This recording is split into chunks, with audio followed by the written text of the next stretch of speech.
Hi, Rashid Kapadia here on January 30th, 2018 with a report of my experience of my first 10-day Vipassana camp.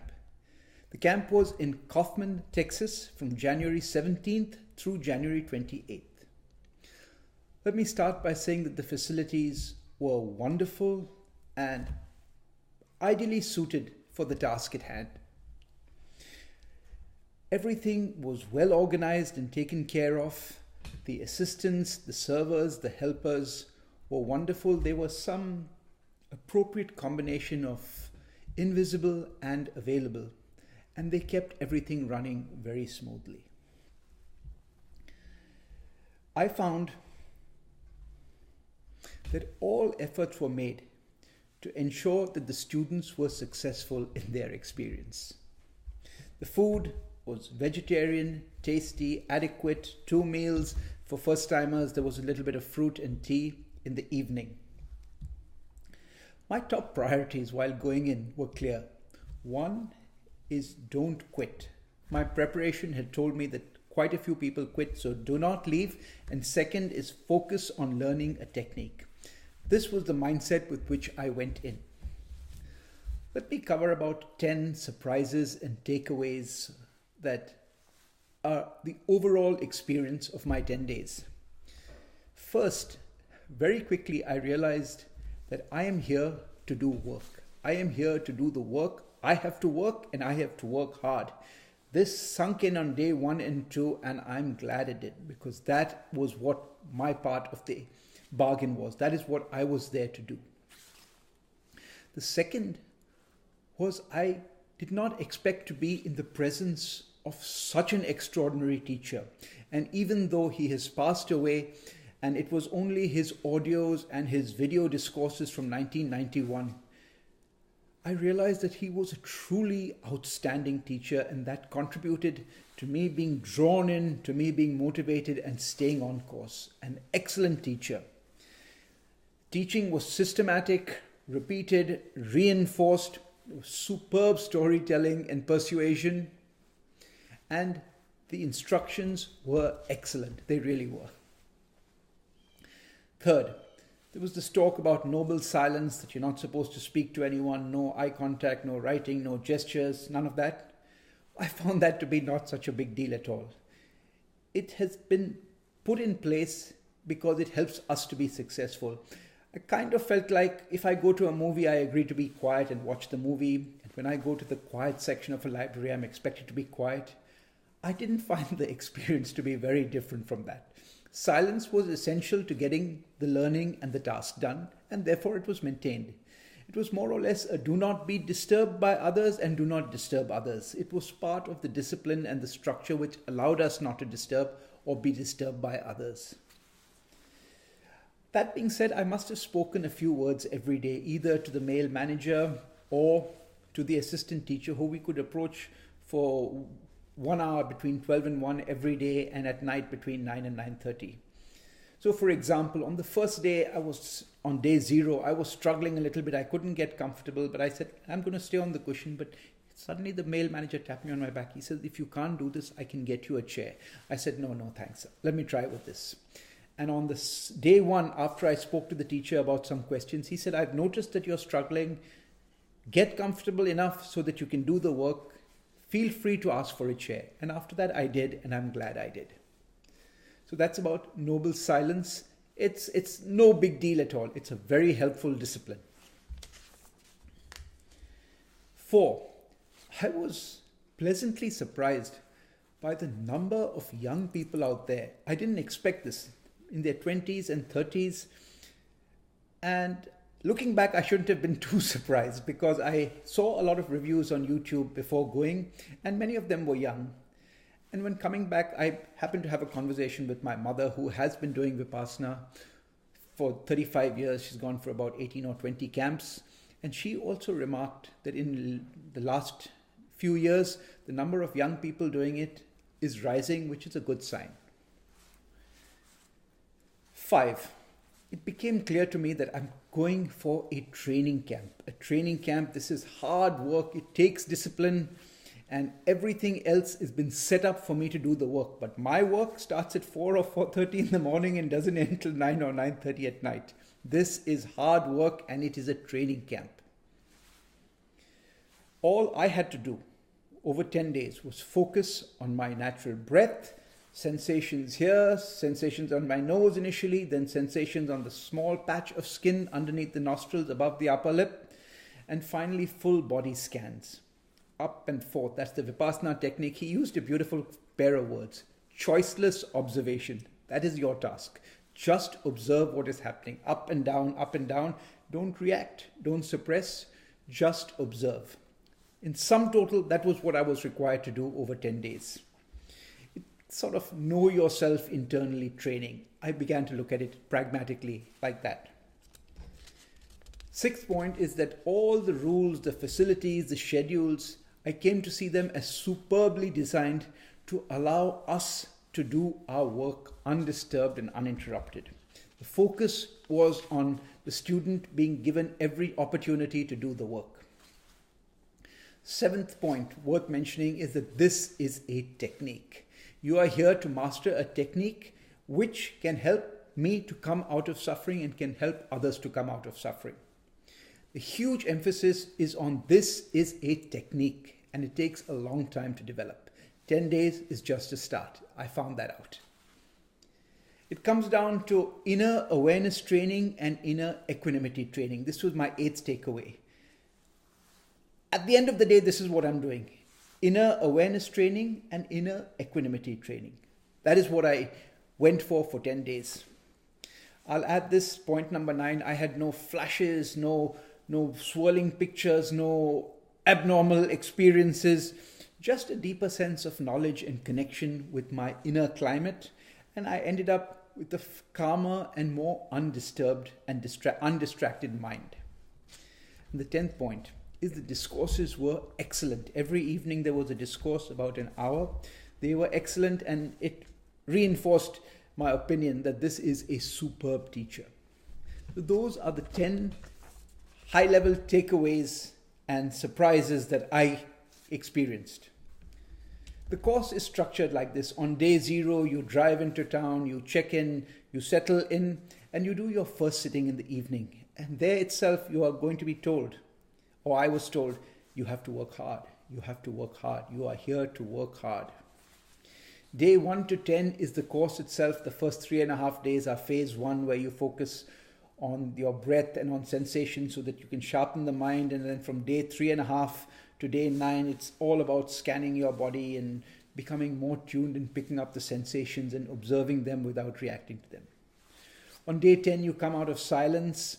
In the mid-morning, the whole afternoon period, you get a chance to know some of the people who were there. Our course was attended by about 100 people. A wide range of humanity. Like I said, a lot of young people, but I even saw a 90-year-old lady. And finally, on day 11, which there's one final sitting, and then you check out and you leave home. And you leave for home. Before going into a day-to-day experience, let me just share 2 meditation stories that kept coming back to my mind. One is from ancient China. It goes like this. Once upon a time in China, there was a man riding a horse, and he passed another man on the side of the road. The man at the side of the road asked, "Where are you going, rider? Where are you going?" The rider replied, "I really don't know. You have to ask the horse." This is to imply, it's metaphorical, that our emotions and our distracting mind really drive where we are going. The second story is from India. It's about a thief who stole a priceless jewel, and guards were chasing him. Then he found a beggar in a dark alley, so he went and hid the jewel there, and he continued running. Well, this is a story. The guards caught up to him. There was a scuffle, and he died. The beggar never knew that there was a priceless gem in his pocket, and he continued to suffer all his life, not knowing that he possessed the means to uplift himself and be comfortable for the rest of his life. Also want to talk about, I said the instructions were good, the power of the language that was used. It stayed with me. It'll probably one of my fondest memories. Clear instructions from a wholesome, a strict, a wise teacher and a mentor. That's what was going on all the time. Some of them went like this. Start again. Start again. with a calm and a quiet mind, with an attentive mind, with a vigilant mind, with a balanced mind, with an equanimous mind.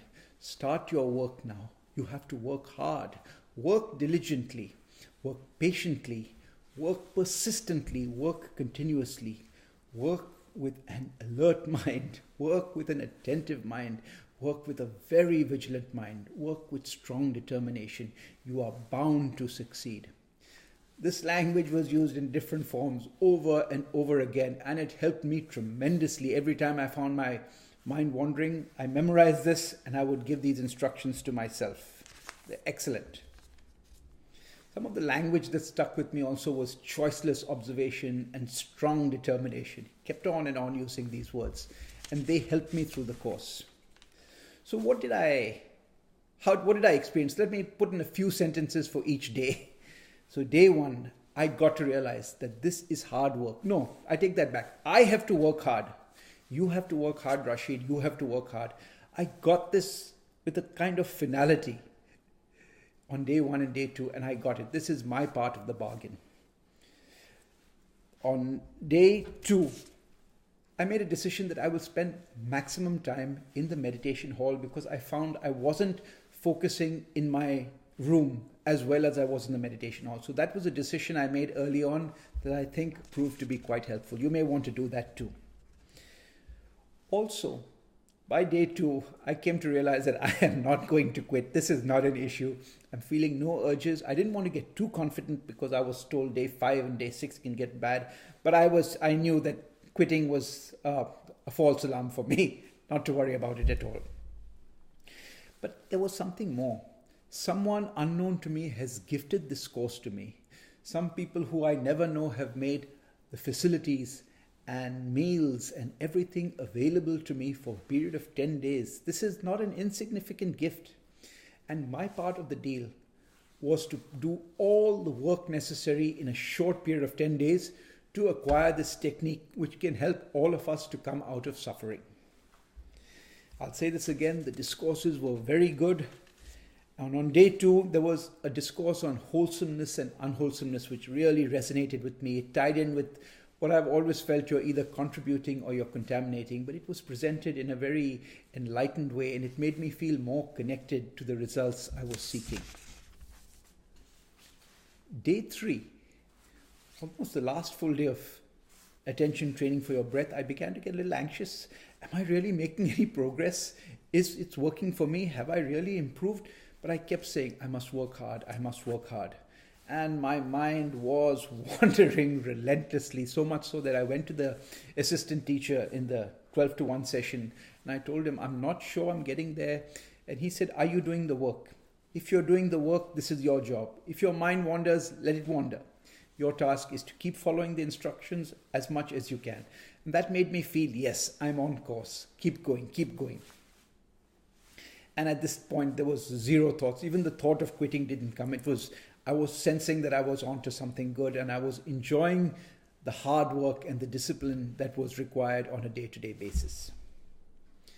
Day 4 in the afternoon is when the Vipassana training starts. I was a little anxious, but it went quite smoothly, scanning your body up and down, and the repetition of the teacher. Sittings of strong determination, they resonated with me. So I want you to sit for 1 hour without moving. If you have to move a little bit and move slowly. Your task is to bring strong determination. Sit, get into a comfortable position, stay where you are, try your best not to move, and then scan. And then he gave us a kind of guided scan, and this was the job. In some way, it almost reminded me of the time I was in an MRI. You're in a closed chamber and some scanners going over you. This time I was with my eyes closed and my mind was the scanner going over my body. It is not that impractical. On day 5, I went, wow, I cannot control my mind. And that Chinese story kept coming back. It had come on day 4, but on day 5 and day 6, I knew there was wisdom in that Chinese story. I really didn't know where I was going. My mind was going to take me regardless of where the rider wanted to go. I had the assistant teacher's reassurance that I was on track. That helped me a lot. And my goal was to engage, do the work. Rashid, do the work, do the work, do the work. Whatever happens, start again, start again, start again. Alert mind, do the work, start again, alert mind, do the work. Scan, start again, alert mind. Occasionally, I'd find myself getting irritated with myself. There, your mind has wandered again. But I kept reminding myself, just observe, don't react, don't suppress. And all these reinforcement of the instructions really helped. I was beginning to understand that this is a powerful technique that I can develop. I also began to get the sense on day 5 that time is flying. These 10 days is very short. I'm not sure I picked up that much in the first 3.5 days, and now time is flying. Am I improving? And I also remember feeling very grateful. Things were going well. I began to appreciate this opportunity to learn a new technique. It kept me in a state of gratitude, which kept me motivated. Be determined, strong determination, be alert, be vigilant. And then on day 5, there was another very good discourse. Day 6, apparently the day where most people quit. There was no thought of this is going to happen for me. I went there, work hard, full focus. This is the best gift I could give you. If you realize that your part of the deal is to work hard and just keep reminding yourself, work hard, alert mind, attentive mind, be diligent, be patient, be persistent, you are bound to succeed. That would help me get through. So the strong determination, work hard, became my mantra. Anytime I was getting into trouble, strong determination, work hard, strong determination, work hard, sees you through a long 10-hour per day meditation session. On day 6, the discourse was excellent. I mean, it's just one video of the teacher speaking from 1991. And yet everyone in the hall was riveted. And I remember electrical storms going off in my head. Let me tell you what I mean. I remember reading Chris Anderson's book. He's the leader of TED, talking about the first time he went to TED. He said he was just a guest, a paying member. He said, I have to go and sit in these lectures because I have to network. This is part of the price of networking and business development. And then on day 1 and day 2, he said, some of these lectures are really good, but I don't know what they have to do with me. And on the 3rd day, he sat saying electrical storms started going off in my mind because ideas were connecting with each other in a way I had never seen before. And I began to have a deep understanding of the power of this conference. That came to my mind because all my past preparation and all the discourses, things were connecting in my mind in a way that was just splendid. I was moving from knowledge to a deeper understanding. Day 6 discourse was very, very special for me. I remember going to bed feeling very grateful and very tired indeed. Day 7. Work hard. I kept reminding myself. I'd sort of systemized the scanning because my mind was wandering. I tried faster and slower. Without really counting, I'm guessing I did more than 100 scans. So at least I felt there was some progress and my mind wandering was going shorter and shorter. Once again, a very good discourse. Day 7. Day 8. Slight setback, I would say from 8 to 8:30, my mind went all over the place and I was a little disappointed. I guess I was riding the high from the momentum the day before. In the afternoon, there was some improvement, but not much. I must have done over 200 scans. But come the evening, I began to feel this is better and better. And with the combination of the discourse yesterday and the evening meditation session, I thought of that Indian thief jewel. Yes, inside of me, there is a jewel. There is a technique I can use to come out of suffering because most of it I'm beginning to sense, I'm beginning to realize is being generated from within regardless of what is happening outside. So the Indian story did come back, and the Indian thief and the beggar story did come back and say, yeah, these tales have got some long life because they are probably true. I remember going to bed on day 8, very, very tired. Reminded me of a time when I was a young marine engineer. We used to work on these very large engines, components, cylinder heads and pistons weighing in the tons, fitted together with precisions. And every now and then we had to take one unit apart. So this for an engineer was going into the heart of the engines. It was 12, 18 hours of very hard work under very hot conditions. And we were always anxious and we had to work very hard. But when the unit work was done, even though we were exhausted, the sleep we got was fabulous. It was a beautiful diet. And I had memories of that. I was tired in that way. I was doing good work. I was enjoying the hard work, and it was wonderful. Day 9, more or less the same, constant struggling with the mind. We had the use of a pagoda cell. This was for the new students, the first opportunity. It was like a sensory deprivation chamber. I couldn't focus for more than 30 minutes. So I decided, no, time is very short. I must make use of it. So I didn't do too well in the pagoda. I went back to the meditation hall, and it went well. Distractions for most of the day, but from 6 to 7 in the evening, I had a deep flow session. I was scanning, no distraction, just going back and forth, observing all my sensations. It was truly a culmination, a reward for some hard work. It went so well. And again, I thought of that Indian beggar story. Yes, there is treasure inside of me for coming out of suffering and sharpening my focus, and I must develop it by working on this technique. So that's 10 days, a few sentences for each day. Now, looking back, I have a sense of immense gratitude that I went for this training. A clear recognition that 10 days is not enough. It's just the first few steps. It's like a marathon training. You have to go for many, many camps. You have to practice regularly. You have to do your weekly jogs, something similar. But I remember being very grateful, and I said to myself, I will keep it up. And now that I can hear the voice of that persuasive teacher saying, you must do it 1 hour in the morning, 1 hour in the evening, or it's all going to go away. And I have memories from having done long runs and slacked off and not being able to run at all. So I do know that regular practice is necessary, and I hope to and I intend to keep it up. After we came out of silence on day 10, I spoke with as many of the students as I could, not as many as I'd like to.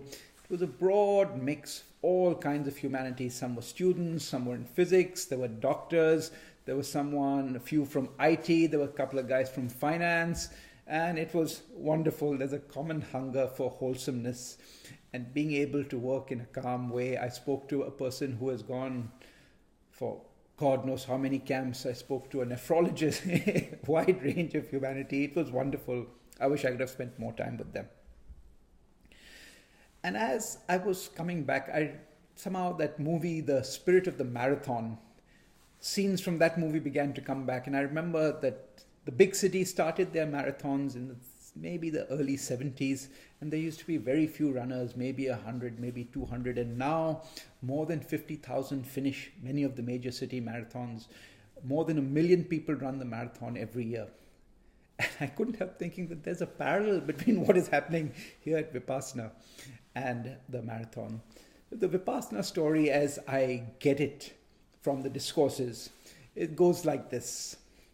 About 2,500 years ago, there was a prince, a man of wealth and power, as a young man, who wanted to investigate why there is so much suffering in the country. This was in the Indian subcontinent, and he made his own voyages, and he discovered that most of suffering comes from inside, and he developed a technique, and he became enlightened when he was in his mid-30s, and for 45 years, he taught this technique to as many people as he could with immense generosity, and its value was seen, and it spread all over the subcontinent, and for 500 years, this technique was utilized by rulers, by emperors. It spread to further neighboring countries, and then, like all things, it passed. But apparently in Burma, from teacher to generation, quite a pure form of this technique was maintained and taught exactly, they claim, the way the Buddha taught it.